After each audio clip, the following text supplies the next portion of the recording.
You got to turn on your camera.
$22 million black victims of Americanism are waking up, and they're gaining a new political consciousness, becoming politically mature.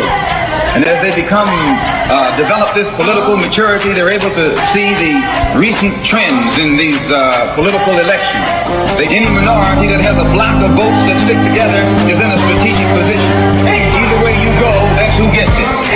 You're in a position to determine who go to the White House and who stay in the doghouse.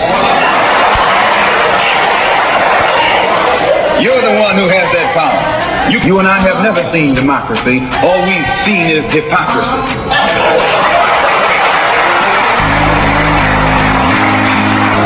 When we open our eyes today and look around America, we see America not through the eyes of someone who has enjoyed the fruits of Americanism. We see America through the eyes of someone who has been the victim of Americanism. We don't see any American dream. We've experienced only the American nightmare. We haven't benefited from America's democracy. We've only suffered from America's hypocrisy. And the generation that's coming up now can see it and are not afraid to say it. And are not afraid to say it. And are not afraid to say it. And are not afraid to say it. And are not afraid to say it. And are not afraid to say it. And are not afraid to say it. And are not afraid to say it. And are not afraid to say it. And are not afraid to say it.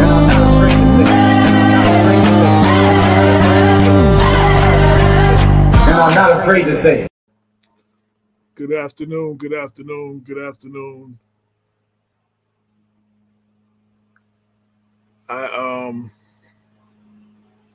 Welcome to Black Westchester Special Edition. I'm your host, AJ Woodson, Editor-in-Chief of Black Westchester. As most of you know and have heard, the vote on the infrastructure bill has passed. But there was a couple of Democrats, mostly known as the Squad, and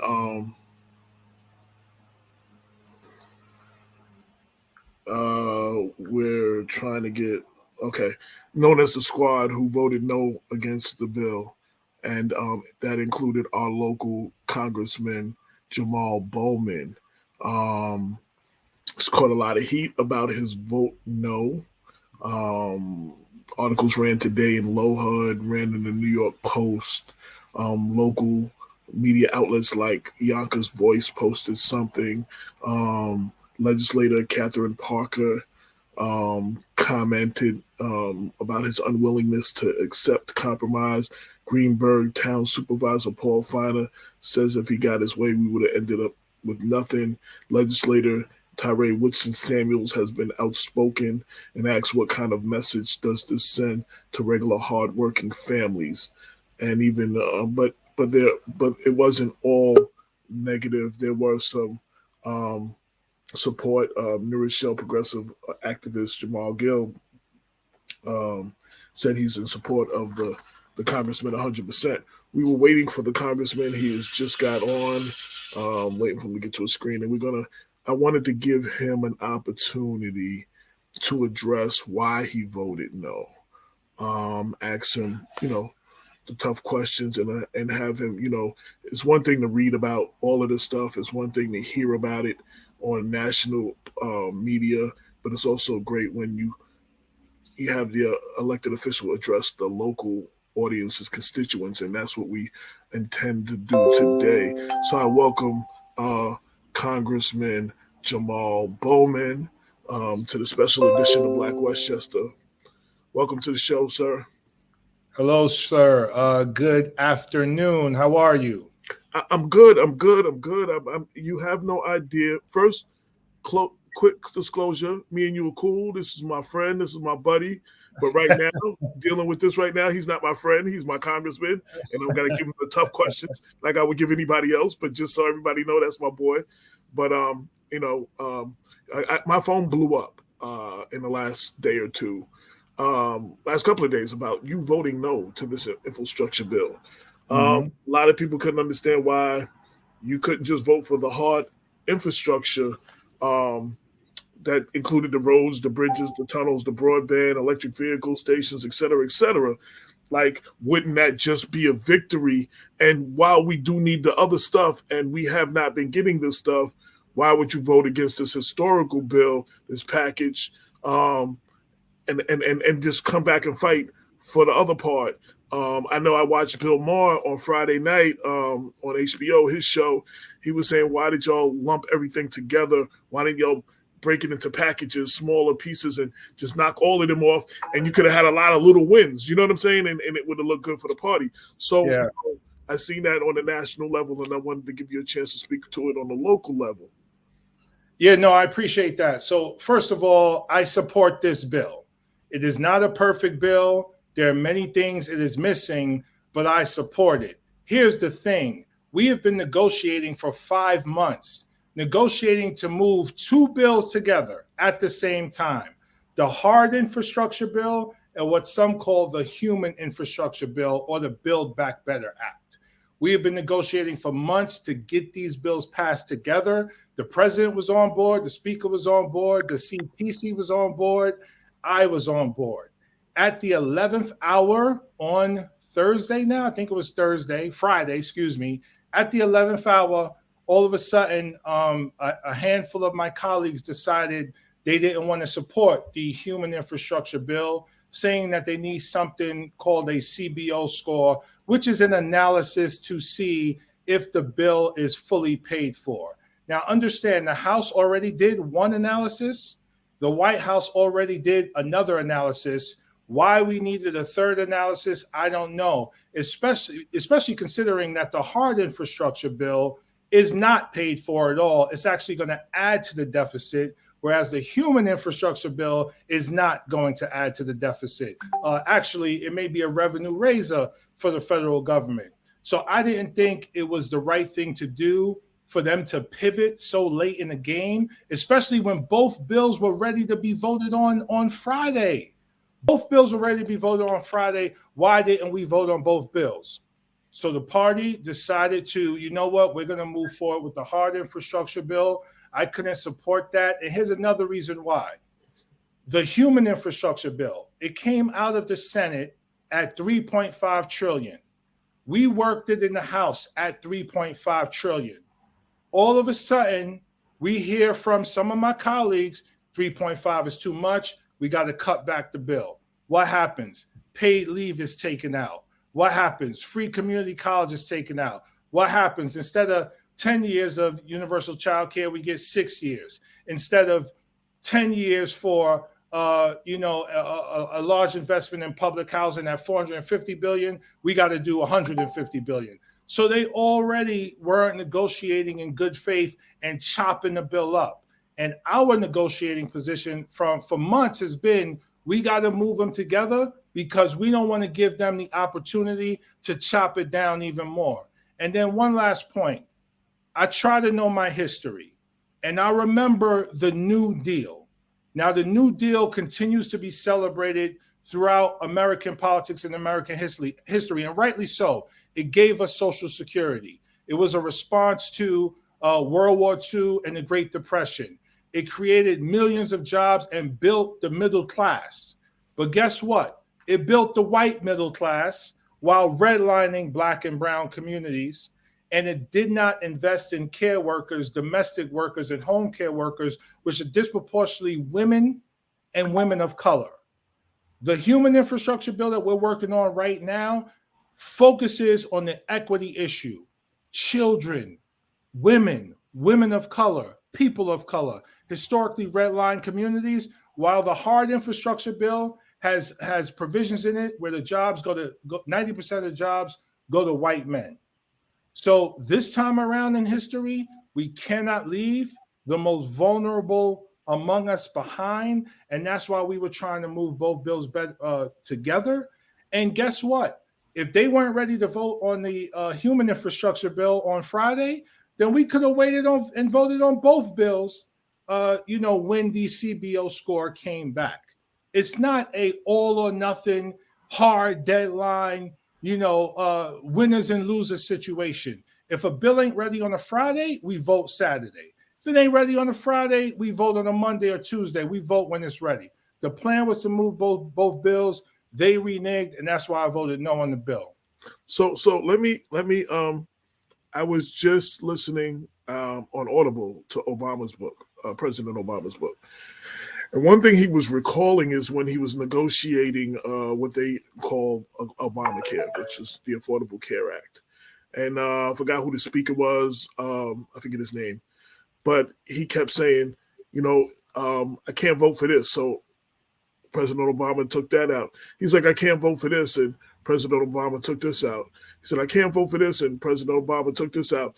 So then finally, President Obama said, after now a year has gone by or whatever amount of time has gone by, he said, is there anything that I could take out of this that would make you vote for the bill? And dude looked him in his face and said, no. With that said, a lot of people feel the Republicans are never going to move in good faith. And you're risking not getting the other part done. And like say Mount Vernon voters who some of this money would go into much needed repairs for city sewers and drainage, especially after the damage we've seen of the flash floods caused by Hurricane Ida. You know what I'm saying? There's people looking at like, okay, so you're not going to pass that, and we need this badly, and that's where they're coming from when they. So let me make a couple of points. Once again, I want to reiterate the point. I support the bill. The bills were supposed to move together. They didn't move together because my moderate colleagues reneged. That's the only reason why I didn't vote for the bill on that day. If they would have moved together, I would have voted yes. If they would have moved together on a different day, I would have voted yes. So that's number one. Number two, this is not just Republicans. This is all Democrats. Some are moderate and conservative. Some are progressive like me. This is all Democrats. And this is a process called reconciliation, which means we can pass the bill without Republican support. That is what we're able to, we could do that. Actually, let me correct myself. That's for the Build Back Better Act, not for the Hard Infrastructure Act. Here's the point I want to make, though.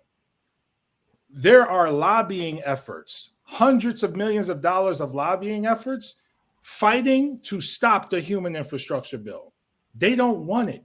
You know why? You know why they don't want it? Because we're trying to lower prescription drug costs. You spoke about Obamacare. We're trying to expand Obamacare so it covers at least 5 million more people. We're trying to add dental, optical, and hearing to the human infrastructure bill. So there are lobbyists. We're trying to hold fossil fuel companies accountable and do more with climate change.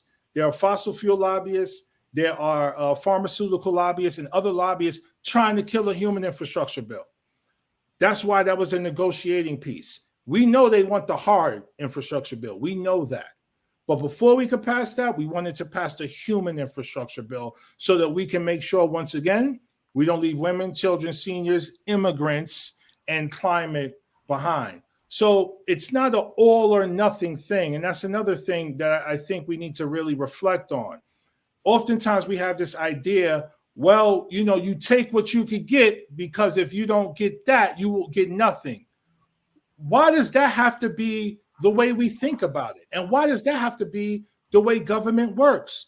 The reason why we were negotiating moving both bills at the same time is because we knew they wanted the hard infrastructure bill. And we were saying, in order to pass that, you got to do the human infrastructure bill too, so they don't keep chopping it down and they don't ultimately kill it. So I have no confidence that the human infrastructure bill would have got passed. And if it didn't get passed and it was still together, then what if the infrastructure doesn't go through either? Well, this is what I'm saying, right? So the plan for the party was to pass both bills together on Friday. That was the plan up until Friday. I thought you were talking about breaking this up over a month ago. It was no. So there are two bills, right? Mm-hmm. Two bills. Both bills have a lot in it, right? There's multiple bills within both bills, but there's two major bills. We were moving to pass both bills together on Friday. At the 11th hour, some of my colleagues said they didn't want to pass it. They didn't want to vote on the human infrastructure bill because they wanted an analysis to see if it was paid for, even though we did a House analysis and a White House analysis. So I don't understand why there was no reason for that. And if they weren't ready to vote on one, we shouldn't have voted for the other. Now, those colleagues wrote a statement saying that they pretty much promised to vote for the human infrastructure bill the week of November 15th, whether the CBO score is something they like or not. I'm paraphrasing here, but that's pretty much what they are saying. So now the country's on them. All eyes are on them. The spotlight's on them. They need to get this human infrastructure bill passed. Obviously, I'm going to vote for it. And then let's see if we can move forward. So we'll see how they respond. Let me also say this. Progressives in the House and in the Senate, we are trying to pass multiple bills that would have already been done if we were moving properly for the American people. Voting rights, common sense gun reform, women's reproductive rights, immigration reform. Progressives have passed these bills in the House, and we're pushing to pass them in the Senate. But our moderate and more conservative colleagues continue to hold these things up because they're trying to maintain a status quo that usually leaves our most vulnerable behind, which are people of color, immigrants, women, and our seniors and children.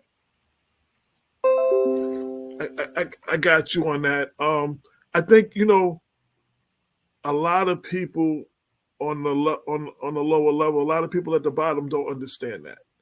They just want to know why you can't get it done. Why people can't. Let me give you an example. I was having a conversation recently. We saw about Democrats and Republicans. If a Republican would have done what Manchin did, they would have threatened to run somebody against him. They would have, made all kinds of movements to either get him in line or get rid of him. Especially when, and if, at the very least, Manchin was West Virginia. West Virginia can use most of the stuff that's in this bill that they're not, the human part can use it more than anybody else.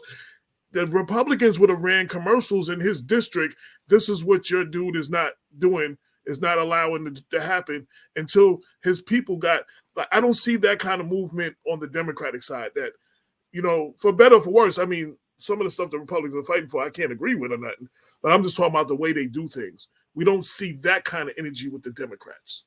It's like we're not playing the same game almost. We're not. Republicans are vicious and sinister, and they lie, and they are not fit to govern, at least when it comes to Congress, because many of them have subscribed themselves to Trumpism, and that is not about governing or democracy. That's about power and fascism. But here's to your point about Manchin, and he's on the Senate side, so I just want to make that clarification. He's on the Senate side. So leadership in the House communicated to us that they were negotiating the human infrastructure bill with Manchin in mind throughout the process. Then all of a sudden on a Monday, Manchin does a press conference and pretty much says, I'm not supporting the $1.75 trillion human infrastructure bill. And I'm calling all over leadership, like, what's going on? Wait a minute, what happened? Where'd that come from? And I wasn't the only one shocked like that. It was multiple people shocked like that. So the thing about this is there's a few things. One, progressives, moderates, and conservatives see the world slightly different, right? I know and I believe, and research shows, when you invest in people, you're going to yield positive results on the back end, like people at the grassroots level, people most vulnerable. You provide universal childcare. You provide universal pre-K. You invest in public education. You invest in healthcare. You invest in workforce development. By the way, all is in the human bill, not in the hard infrastructure bill. Okay? Lowering prescription drugs, human bill, not the hard infrastructure bill. But when you invest in those things, people find and discover something called self-determination. They become inspired to make transformative change in their community, start their own businesses, do great things, right? That is what we need to invest in now more than ever, especially as we respond to COVID. The status quo, which has been in place since the beginning of America, continues to benefit small groups over the majority. And while there were lobbyists for the hard infrastructure bill, the single mom in Mount Vernon with 2 kids don't have lobbyists. The child with special needs who needs additional pre-K services does not have a lobbyist. The victims, the mothers who have lost children to gun violence in Mount Vernon, the 47th Precinct, Yonkers, they don't have lobbyists. So it's my job and others like me to make sure we are fighting for resources to deal with those issues specifically. And if we don't push the Democratic Party to do that, they will not do that. The only reason why we were in a negotiating position in the first place is because of the Congressional Progressive Caucus and many members of the Congressional Black Caucus and the Congressional Hispanic Caucus. Why? Because we have and the Asian Caucus. Why? Because we have shared experiences under the umbrella of white supremacy and European settler colonialism. And we got to push back against that, and how we vote changes the narrative, and it holds people accountable to what they say they're going to do. Okay, now you say you want to pass the human infrastructure bill on the week of July, on November 15th. Let's make it happen. All eyes are on you. So Michelle Brown from Greenberg said, while you were talking, that creates self-sufficient people and empowerment, which creates fear in others. There is a system in place that has been in place for years. There's a system to maintain inequality. There's a system to maintain inequality. It works as it was designed to work. And those people. I worked in education for 20 years. And I'm sorry to jump in because, I'm very passionate about these things. I worked in education for 20 years. There's something called a school to prison pipeline, where kids as young as 3 and 4 years old are disproportionately evaluated for special education and disproportionately kicked out of school and suspended, even in pre-K, especially Black girls. You know what stops that? Universal child care, where now the family isn't paying a mortgage payment for child care, right? Where now the grandma isn't paying rent for medicine, for diabetes medication. It's about righting the wrongs of history in an equitable way, right? Invest in the communities that you purposely redlined during the New Deal. Invest in those people, invest in those communities. They will lift themselves up. And when they lift themselves up, you have a stronger economy. The hard infrastructure bill, absolutely needed. Also, 90% of those jobs go to white men.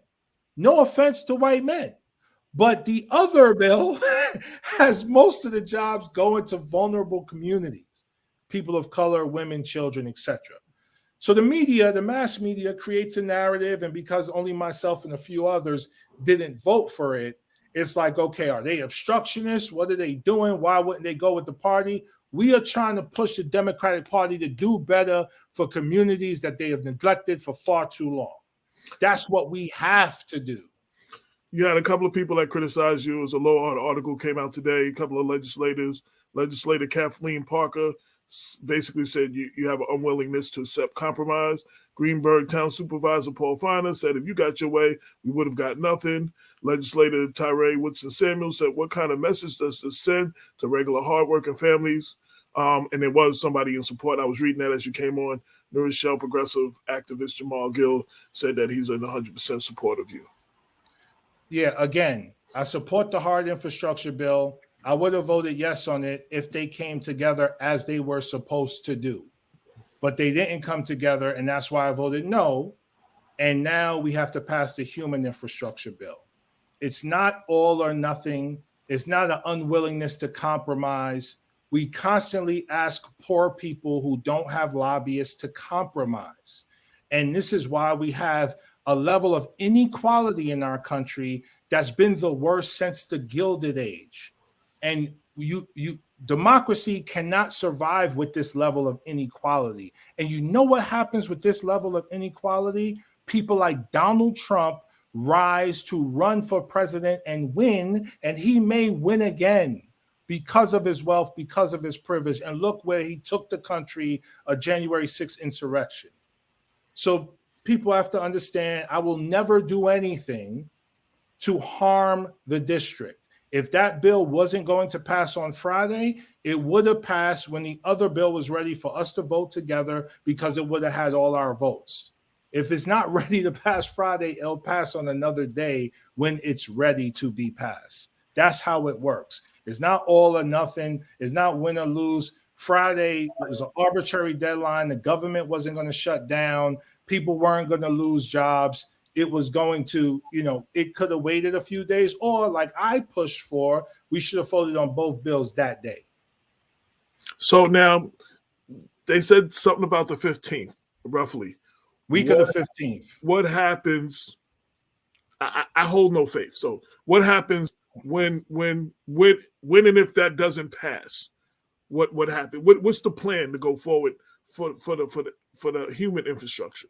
So we will see, right? If you know me, if you know my background, I will always push for investments in people, particularly vulnerable people. So I'm going to continue to push and organize and do what I do. But like I said, spotlight's on the moderates right now. Spotlight is on the moderates. They have to deliver the human infrastructure bill. And they have to deliver voting rights and common sense gun reform. And then some, and then some, and then some. I'm tired of people being killed in our district.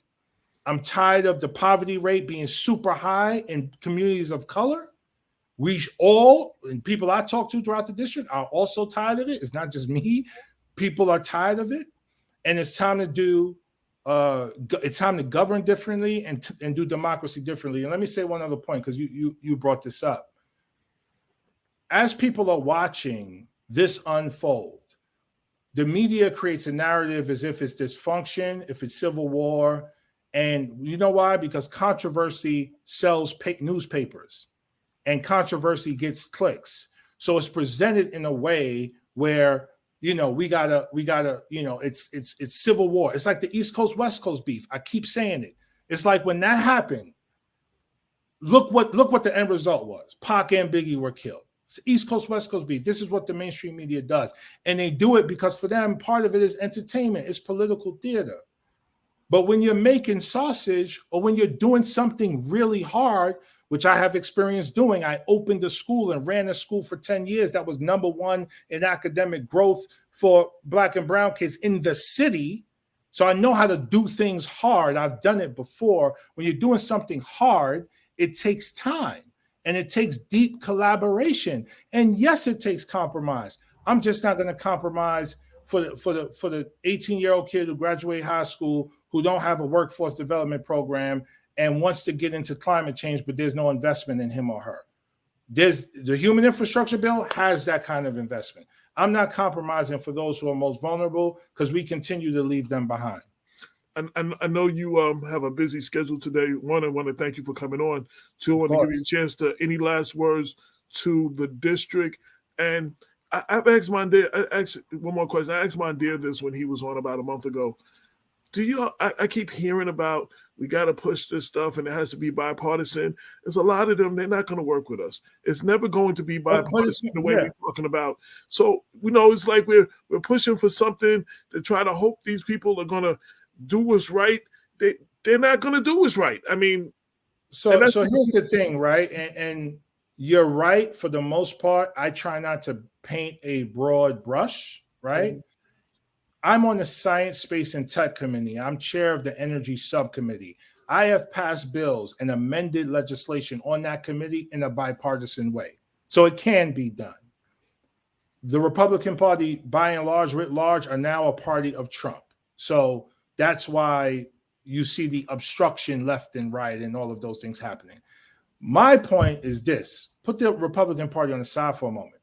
The Democratic Party, as a Big Tent, we need to work together in deep collaboration to meet the needs of all of the American people.